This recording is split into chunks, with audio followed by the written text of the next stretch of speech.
The most difficult aspect of being gaslit is realizing you're the one striking the match. You set the fire, hold it against the tender rim of your sanity, and burn yourself, because someone you love swore a promise that the fire wasn't true. My name is Martina Daniels. I'm 34, and for the past 6 months I've been quietly suffocating on smoke.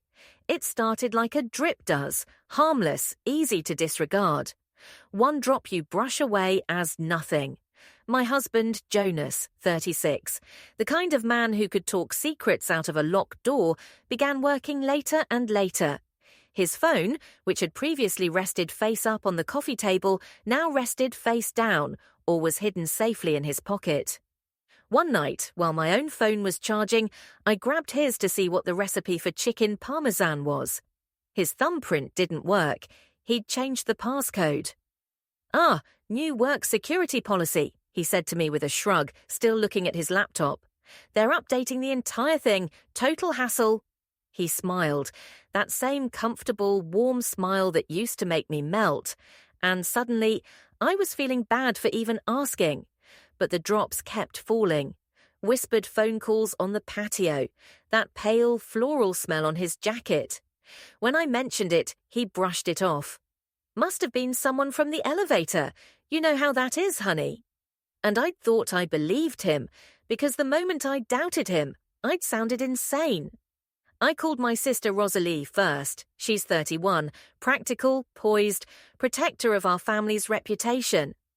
"Martina, take a breath," she said gently, that superior patience dripping into each phrase. "Jonas loves you. You've been under so much stress. You're just burned out." Her words made me feel small, ridiculous, tearful.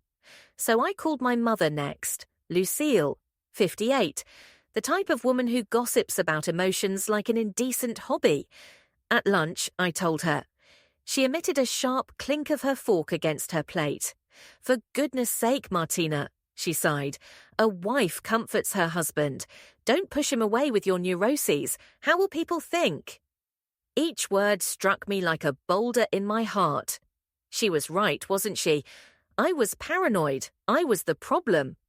That night, I decided to fix it. When Jonas came home, I opened the door to him, pounding heart. "I'm sorry," I whispered. "I've been awful, accusing, insane. You're right, it's all about me." He wrapped his arms around me, his chin on my head. "Hey," he said softly, "it's okay. We're on the same team. I love you." And I believed him. We went to bed early. For the first time in weeks, I was safe. But then, later, after midnight, I was woken up by the soft blue light. Jonas was sleeping beside me, motionless. Except for his hand. He was texting. The phone itself was not only sleek and black, something I'd never seen before, but something on it was flashing. A message, a name, Evelyn. "Can't wait to have you all to myself again tomorrow." My blood ran cold. He looked up, caught me staring. His eyes flashed wide for an instant before he slammed the phone down and thrust it beneath his pillow. "What was that?" I whispered. "Nothing, honey. Work phone. Urgent email," he whispered, leaning down to kiss my forehead. "Go back to sleep." I didn't. Not for a second. That night, the smoke stopped being invisible. I could feel it shredding at my lungs. And for the first time, I saw who'd really been holding the match. The next morning, I played my part to perfection. Ground his coffee, smiled at his stories, let him kiss me off to work. "Have a good day, honey," he said, his warm palm on my waist. "Don't worry so much." The instant the door closed behind him, the mask slipped. I waited 15 minutes for him to leave, then I stalked. His closet was immaculate, pressed shirts, suits lined up perfectly. No space for secrets, unless you knew where to look. And there, in the corner, I saw it. An old gym bag stuck in the corner. I took it out. Inside was a single rolled sock, too heavy. I trembled as I unrolled it. A black phone, his second phone. I turned it on. A passcode screen glared at me. I tried his birthday. Nothing. Our anniversary. Nothing. Then I typed in her name, Evelyn, still locked. Finally, I scribbled a rough L on the pattern screen. The phone snapped open. What I saw made my stomach drop. Hundreds of messages, dozens of pictures. Business trip plans, trips never business. He'd been seeing her for over a year. But the real knife came later. A group chat, Jonas, Rosalie, Lucille, group name, Martina Management. Their messages ticked on in front of me, tormenting me. Rosalie, she phoned again. Told you smelled of perfume. I told her she's just exhausted. Jonas, I know, she's becoming paranoid. Lucille, just keep telling her that everything is fine. A little love soothes the hysterics. Don't let her sabotage this. Rosalie, LOL, my detective sister. Tell her it's for the job. She'll believe anything if you sound sugary. They were practicing with him, laughing at me, my mother, my sister, the people I trusted most. They weren't just enabling him, they were writing the drama. Every "you're overthinking it," every "just breathe," every "don't be paranoid." All written. I did not cry. The hurting was more than crying could possibly express. It drained me dry. The woman who sat at that kitchen table, the one who had apologized for being too much of anything, died in that moment. And something else stepped in. Something cold, sharp, unbreakable. Because when you've been burned alive, you no longer fear the fire. This wasn't despair. It was resolve. My palms were steady, my brain, cutthroat sharp. I took screenshots of it all. The messages, the images, the call logs. Every lie, every word documented. Then I created a completely new anonymous email account and sent the whole lot there. Evidence kept. Then I called Penny, my friend and co-worker, a data analyst, genial, to the point. The only human being in my life who never told me, just calm down. Penny, I replied, my own voice uncannily level. I have a favor to ask. It's digital. A hesitation, then her friendly, inquiring voice. Okay, what's this about? I'll tell you later, but first, if I wanted to be absolutely certain digital files were secure and not traceable, how would I go about doing it? The resulting pause was significant. Oh, that's not a Tuesday question, is it? She said uncertainly. Are you in trouble or something? Not yet, I told her, and hung up. I sat there for a moment, staring at the black phone in my hand. Jonas's phone, the phone that had burned my life to the ground. Then I opened the message thread with Rosalie. Her last text to him was from that morning. Is the coast clear? Did she buy it? My thumbs tapped over the screen. I wrote out a reply, as Jonas. Yeah, she's okay. Totally clueless, as usual. A few seconds later, she responded. Perfect. See you both at Mum's for dinner Sunday. Don't forget the good wine. We deserve it. A low, humorless laugh escaped me. They had taught me to lie, and now I was going to be their top student. I wiped the phone clean, rolled it up in the grey sock, shoved it into the gym bag, and pushed it into the darkest recess of the closet. Scene reset. Evidence preserved. And then I went on with my day, a ghost in my own home. Sunday came. My mother's house was redolent with the smell of roasted chicken and unspoken haughtiness. Jonas draped an arm around me as we entered, the patient, loving husband in full swing. Rosalie bussed my cheek, her eyes raking my face for cracks. You're looking better, she trilled, too breezily. I smiled graciously. I feel better. You guys were right. For dinner, I played beautifully, apologetic, grateful, contrite. I've been so overwhelmed, I said, my voice soft, vulnerable. I let worry get the better of me. I'm just so grateful you were all good with me. They smiled. I've even started seeing a therapist, I lied, looking Jonas in the eye. She's working on my trust issues. It's been eye-opening. Jonas smiled, proud and condescending all at once. I'm so proud of you, honey, he said, giving my hand a squeeze. Lucille curtly nodded her approval. Well, it's time you took responsibility for your emotions. A calm mind creates a calm home. They ate, they joked, they sipped expensive wine, toasting their little victory, Martina under control. And I sat quietly, devouring chicken, memorizing each smile, because I knew their fairy tale would end in tragedy. The weeks went by with eerie normalcy. Outside, I was the perfect wife, diligent, loving, mending. But behind the mask, I was a collector of betrayal. I set up a secret cloud drive with Penny's help, triple encrypted, disguising it as a folder called Recipes. Inside it, there were subfolders, bank statements, phone bills, audio recordings. The truth was starting to take shape, brick by digital brick. I started with the money. It was remarkably easy. From our joint account, I traced a second credit card, one I had never seen. The statement spoke: hotel rooms on work nights, two-person dinners at restaurants we never visited, and a regular spa fee attached to Evelyn's yoga studio. Then there was the sound. I loaded a voice record app on my phone, one that recorded silently. I set it on the kitchen counter whenever I ran errands. The outcome was devastating. "No, she has no idea," I heard Jonas whispering one day. "She's been better lately, back to normal. It's a relief."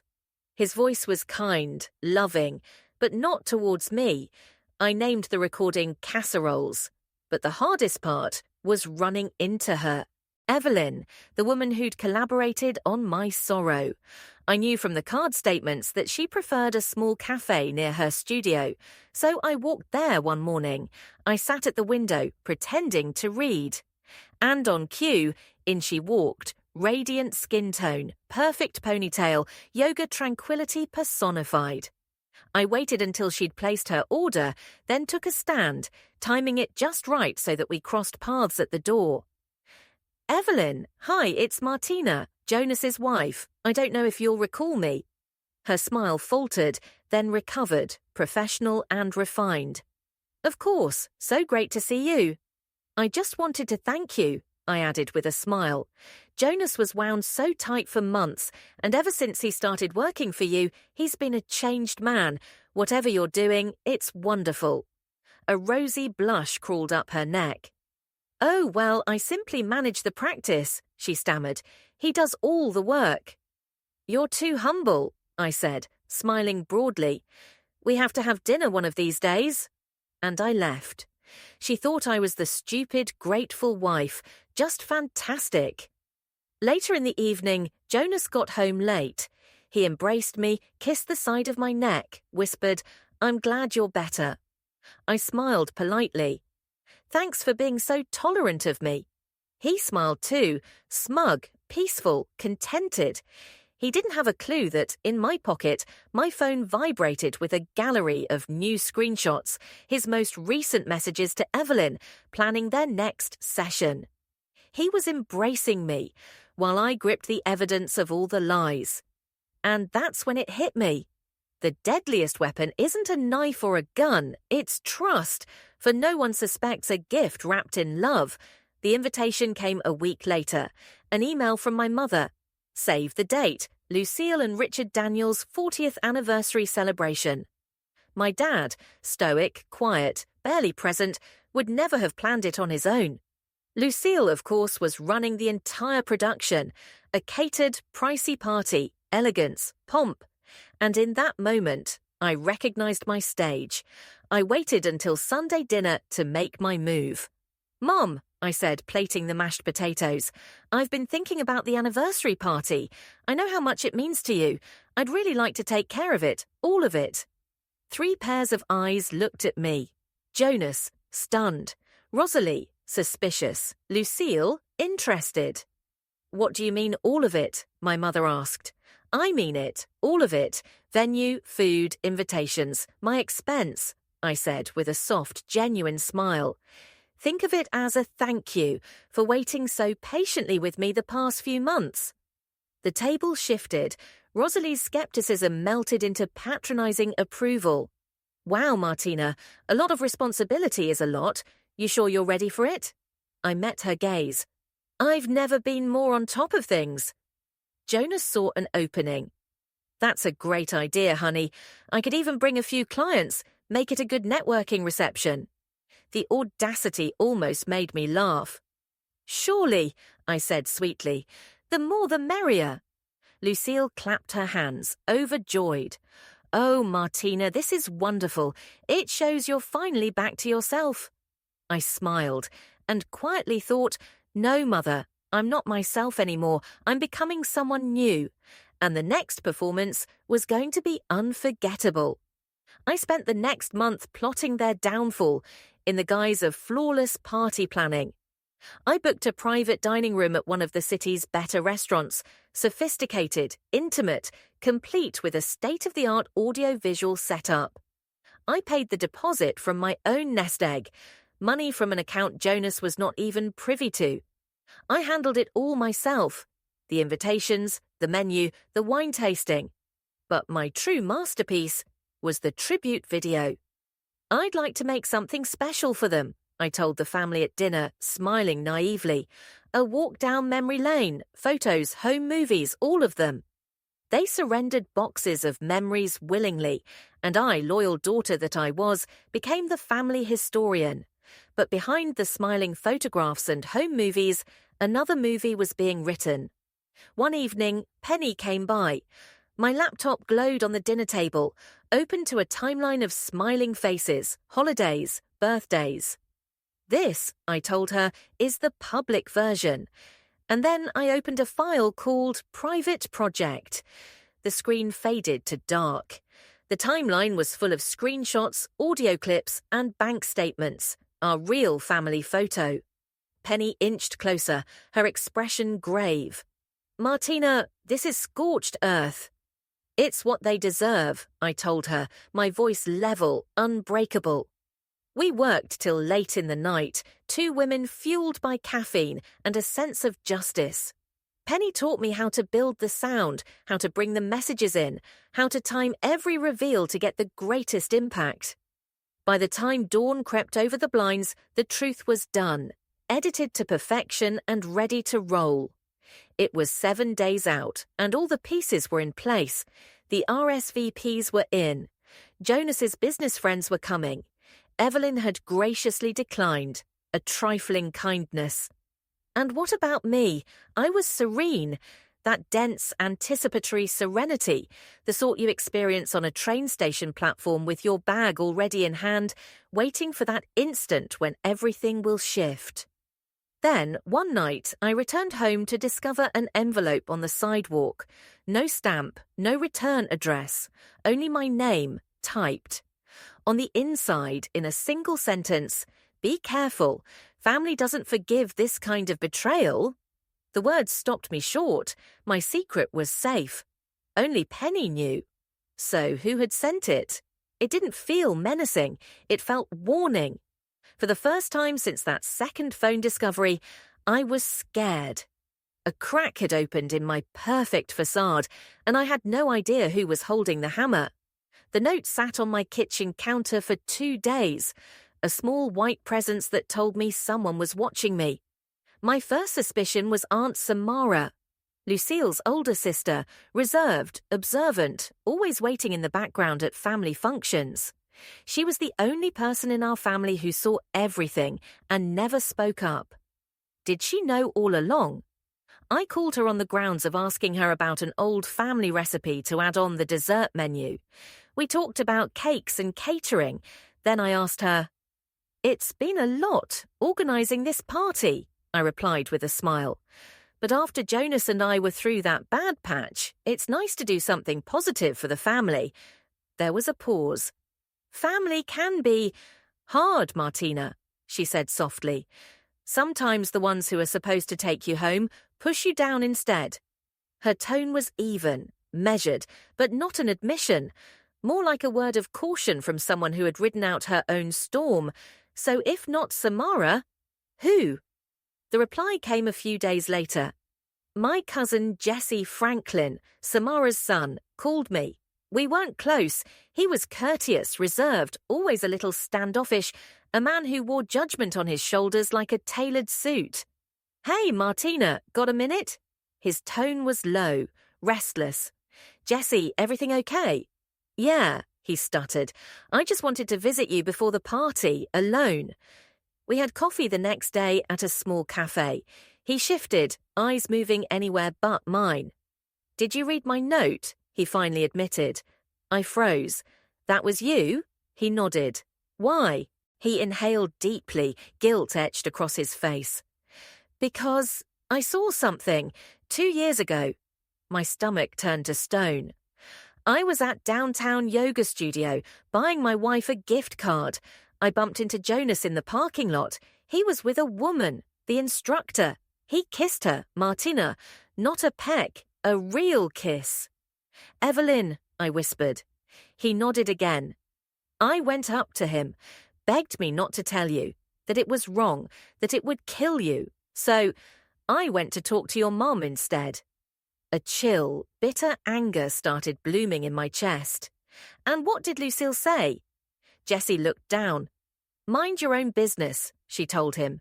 "You were vulnerable, told you Jonas was a good man who made a foolish mistake, said to tell you would hurt you worse than good, and that protecting you was family duty."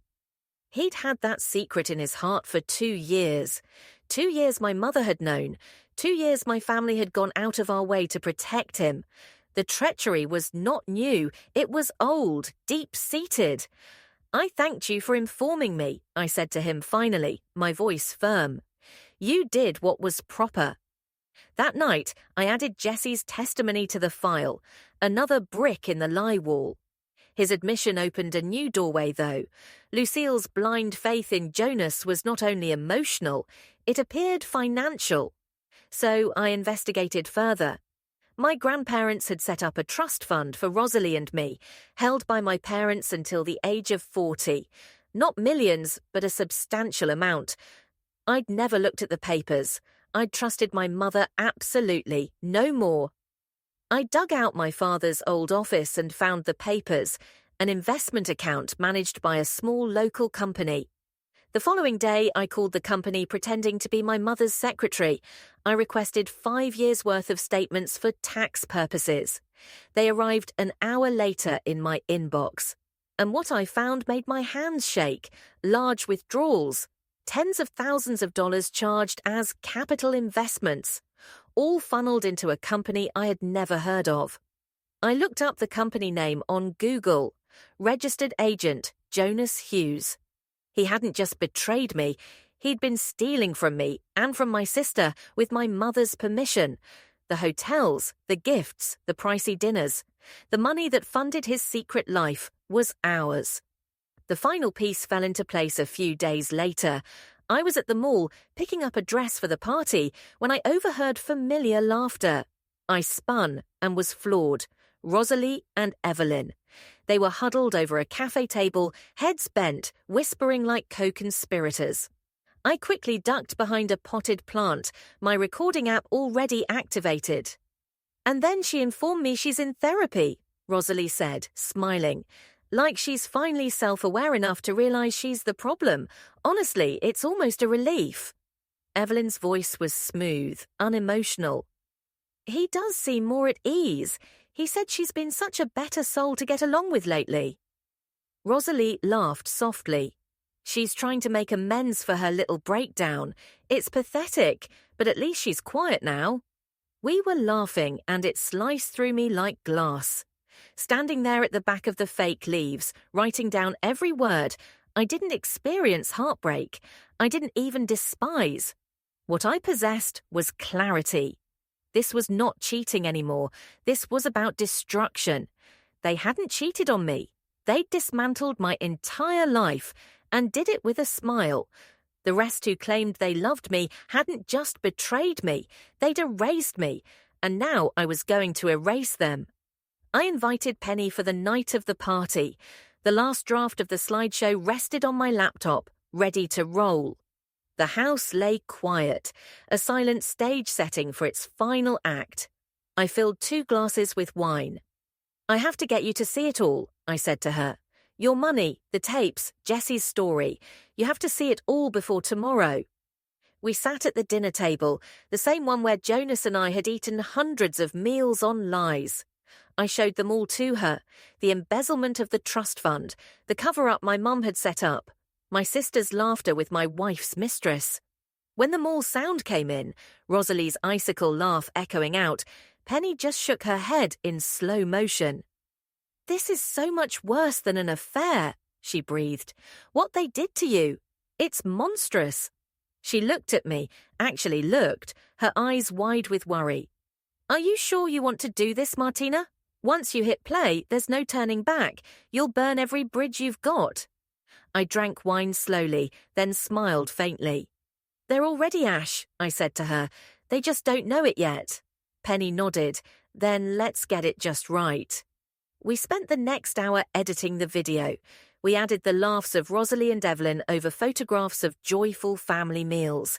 We timed the bank transfers to flash on the screen precisely as the slideshow showed Jonas and me on vacation. Vacations paid for on my stolen fortune. Then came my voiceover. Cool, even, controlled. Not the voice of a woman scorned. It was the voice of a narrator closing a case file.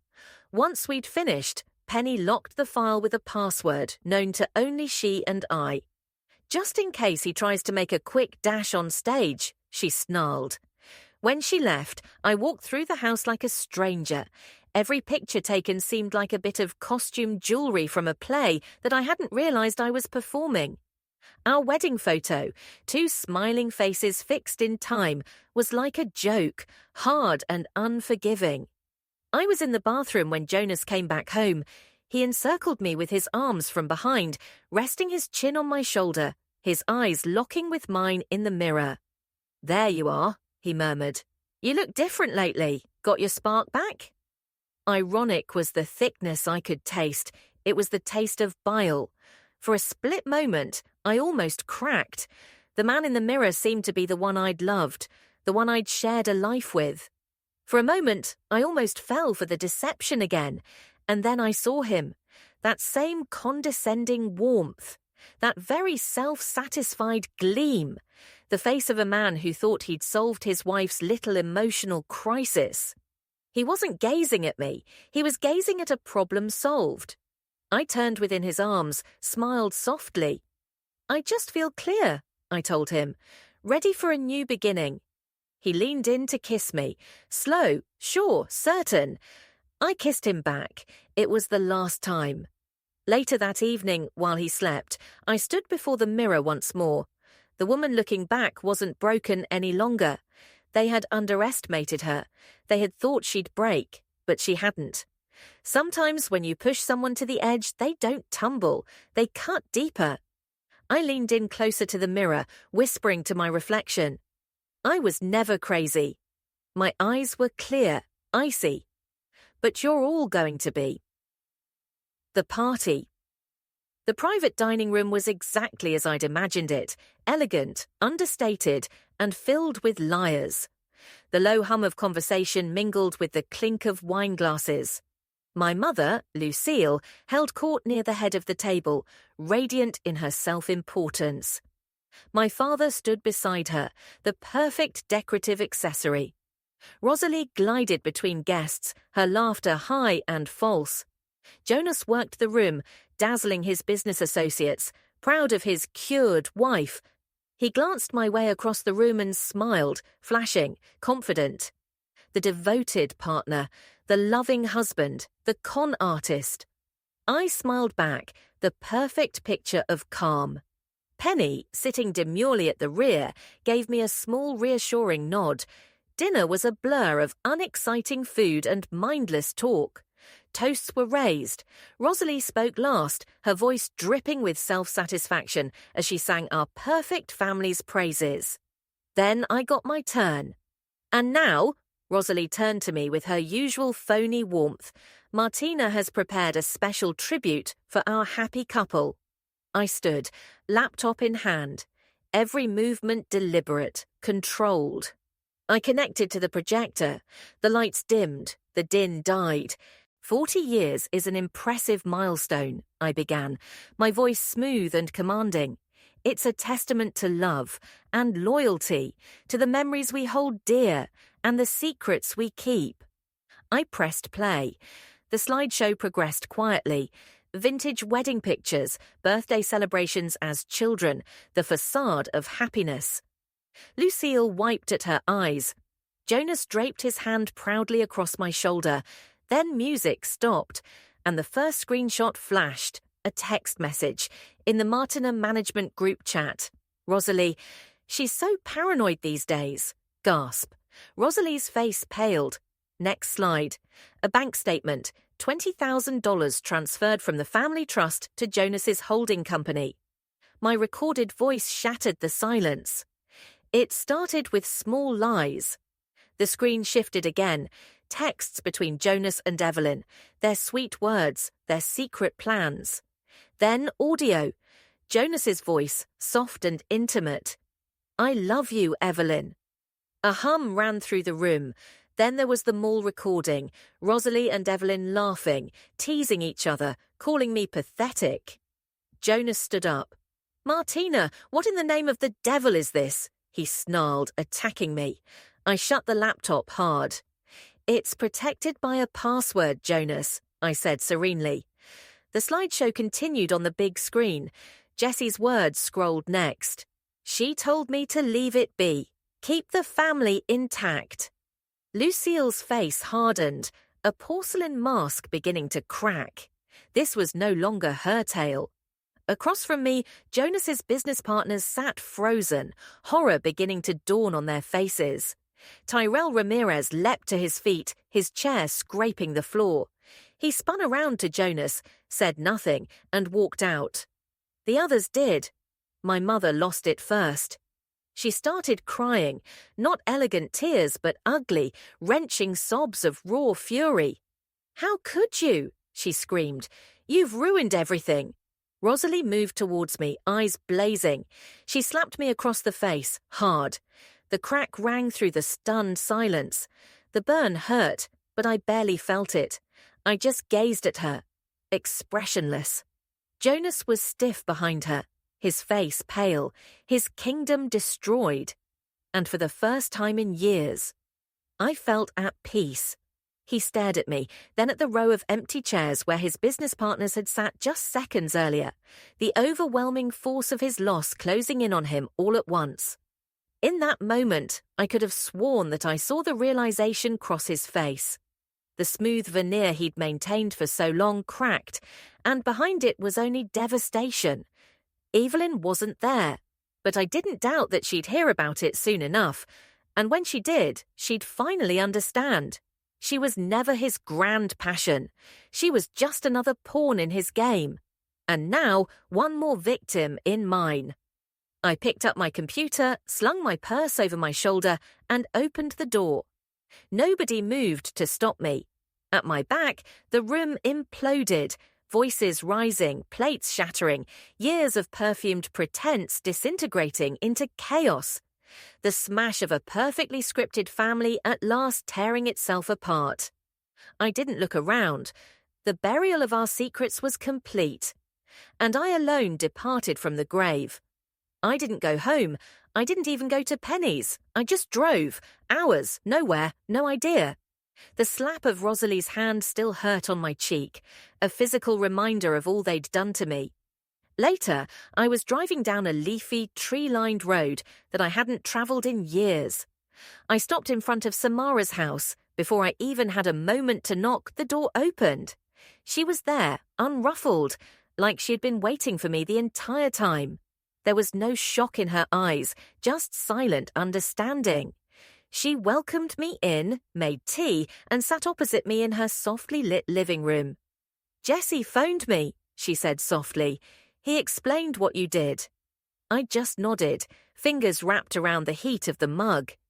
"Your mother did this to me 30 years ago," Samara began, her eyes 1,000 miles away. "My first husband was not a good man. When I tried to leave him, Lucille told me I was hysterical, that I was embarrassing the family. She told me to think about my reputation." She paused, her eyes glowing. "It wasn't ever love, Martina. It was always control of the story by her." We sat there in quiet. For the first time in months, perhaps years, I wasn't alone in the devastation. Someone understood. I stayed with her for weeks. My phone buzzed constantly, blocked numbers, angry texts, all ignored. The world I'd set on fire could burn without me for a while, and burn it did. The consequences were swift, like dominoes toppled one after another. Terrell Ramirez and the other partners didn't just walk away from Jonas. They called for a full financial investigation. When the truth was revealed, when the trust fund embezzled finally became known, it was over. His accounts were frozen. His name was reserved. The company he had formed with my family's money collapsed in the course of a week. Rosalie disappeared from the city after a public humiliation. One of my friends texted me a screenshot. She'd made a cryptic, melodramatic statement about cutting toxic people out of her life and shut down her accounts. The irony was almost laughable. And my mother. Lucille did what she always does. She tried to rewrite the story, told everyone I'd had a violent mental breakdown, that the video was the product of a paranoid mind. But this time, her words didn't stick. The evidence was too damning, too specific. For the first time in her life, she couldn't control the story. The silence from the rest of the family said everything. When I finally arrived home, the house was empty. Jonas was gone. A stack of legal papers neatly on the kitchen counter. Divorce forms. He'd left everything to me, probably his lawyer's idea. An unspoken agreement to have nothing else to reveal. No letter, no apology. But I hadn't expected one. In the weeks that followed, life was still. I had dinner with Penny once a week. I found a real therapist. I sold the house, that spooky house, and moved into a small apartment in another part of town. I wasn't starting from scratch. I was starting from reality. On an afternoon, having coffee with Penny, she asked softly, "Have you heard from any of them?" I twirled my latte and smiled feebly. "No, and I don't think I ever will." "An apology," I said, "would be to acknowledge that they were wrong, and their entire universe is built on never doing that." She squeezed my hand, leaned forward and whispered, "I'm proud of you." "It wasn't a win," I said to her, eyes drifting toward the window. "It was just an ending. Revenge is not triumph. It is not cheers and thunder.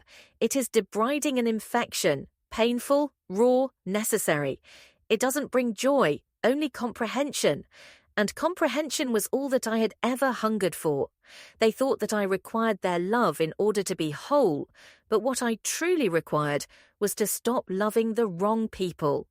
That night, in bed, I replayed it all the lies, all the secrets, all the betrayals that almost destroyed me.